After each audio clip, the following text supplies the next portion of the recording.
Most money advice assumes you're making choices. Like you wake up, weigh options, pick the smart one, and move on. But the truth is, a lot of your money moves are just old code running in the background. Code you didn't write. Your first money lessons weren't lessons. They were vibes, stress, silence, flexing, guilt. And your brain treated that like rules. Quick test. Do you hide purchases like you're covering tracks? Do you feel guilt when you earn more than the people around you?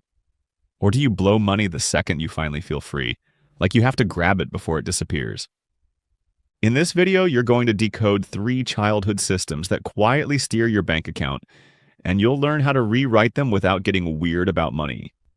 Here's the thing most people miss. You didn't copy what your parents said about money. You copied what they did when money got tense. As a kid, you're not taking notes. You're watching faces and tone. Who gets loud, who shuts down, who controls, who begs, who lies. And your brain turns that into a survival rule. This is what money means, and this is what I do around it. Your home had a financial climate, and you adapted to it. So let's name a few of the big scripts. First, money is danger. This one usually forms when money talks led to conflict. Bills show up, moods drop. Someone starts snapping. There's a fight in the kitchen or the silent treatment for 2 days. Or there's panic. A parent staring at the bank app like it's a bomb. So your kid brain makes a clean rule. Numbers equal stress. And as an adult, you don't choose to avoid your money. You feel the old alarm go off. You delay opening mail. You avoid checking balances. Budgeting feels like walking back into the room where the fight used to happen. And this is where people mess up. They try to fix it with motivation. I just need discipline. No. You need to make money feel non-lethal again. Second, money is love. This one happens when gifts replace time, attention, or calm. Maybe your parent worked a lot and showed up with stuff instead of presents. Or maybe love in the house was inconsistent, but money was used to patch it. Here, take this. Let's buy you something. Don't be mad. So you learn that spending equals closeness. As an adult, you don't just buy things. You buy relief. You buy connection. You over-tip, over-gift, over-cover the bill, because part of you thinks that's what keeps you safe in relationships. And sure, you can be generous. But if it comes with pressure, if no makes you anxious, you're not being kind. You're coping. Third, money is status. This one forms when approval got tied to looking successful. Maybe your parents cared a lot about appearances. Maybe you got praised for looking sharp more than you got praised for being steady.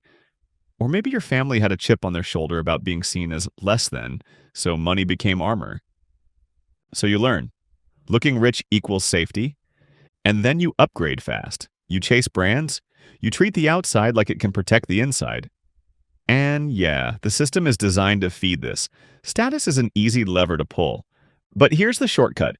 You don't have a spending problem. You have an approval problem wearing a price tag. Here's the mini framework. Event to emotion to rule. Something happens. Your body feels something. Then your brain writes a rule so you don't feel that again. Parents argue about rent to fear to avoid money talk. Gifts after conflict to relief to spend to repair closeness. Praise for appearances to safety to buy status to stay safe. And your adult behavior is usually just the rule looping, even though the event is gone. So how do you spot your script? Listen to your autopilot phrases, the stuff that just falls out of your mouth. We can't afford it, even when you can. I deserve it. Right before an impulse buy. People like us don't, which is basically a cage you carry around. Or you'll hear the quiet ones. Hiding purchases, downplaying raises, feeling guilt when you're doing well, or feeling reckless the moment you feel free. If you remember nothing else, remember this. Your bank account is loyal. It's following instructions. Which brings us to the next layer, because even if your parents were perfect, the neighborhood you grew up in still set your risk settings.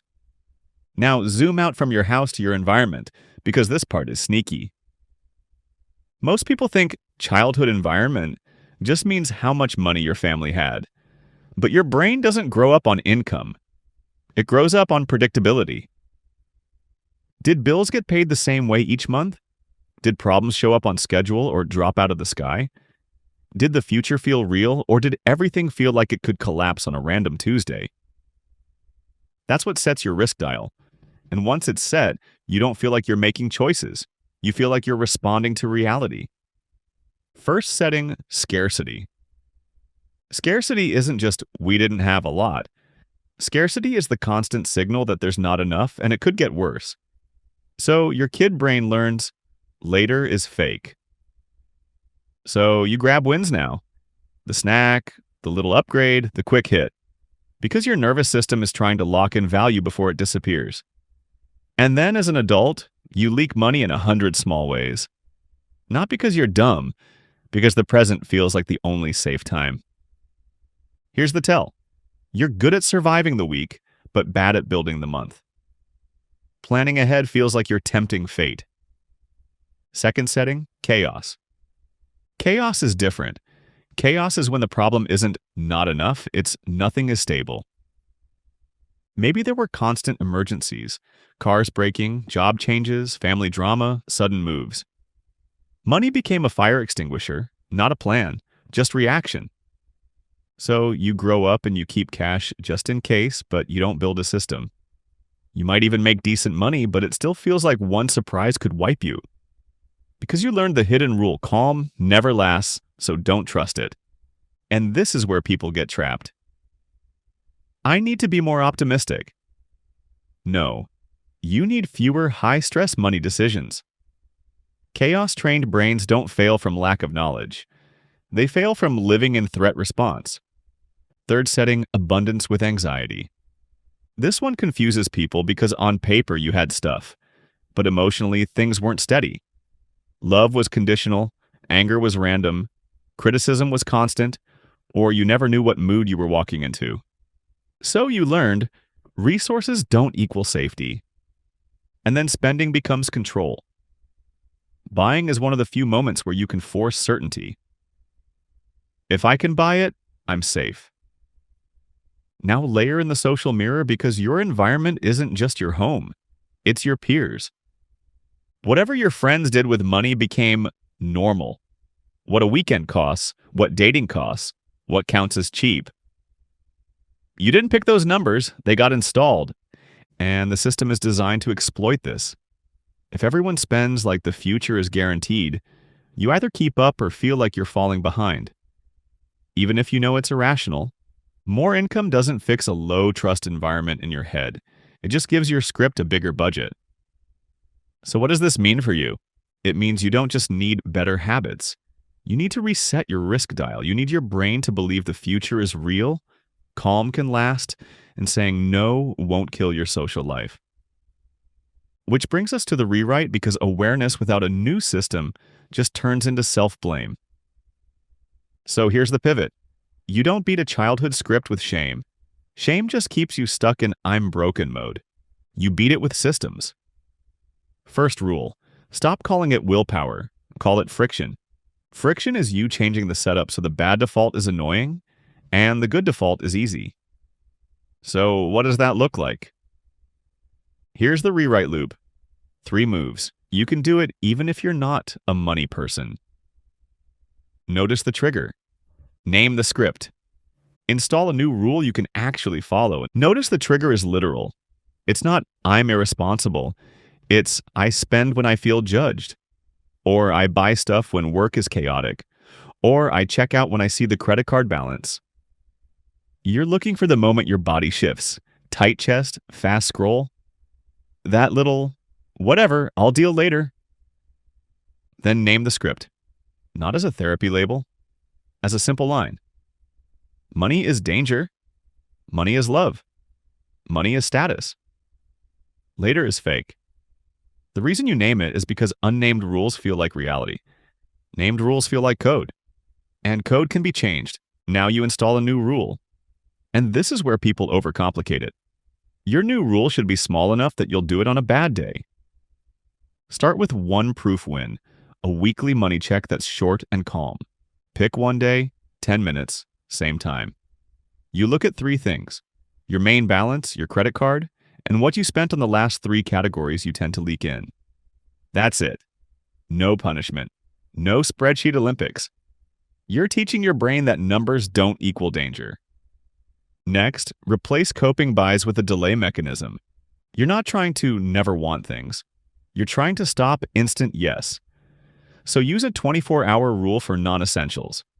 If you still want it tomorrow and it fits your plan, cool. But put it on a later list first. The list is key because it tells your brain, I'm not losing it. You kill FOMO without handing over your money. Now, if you grew up in chaos, your main job is safety first. Not optimize. Safety. Build a small buffer so your brain stops treating every surprise like a threat. Automate it. A simple automatic transfer the day you get paid, even if it's small. The goal is fewer decision points. Chaos scripts feed on decisions, and if you grew up status heavy, you don't pretend you're above status. That's a lie, you just control it.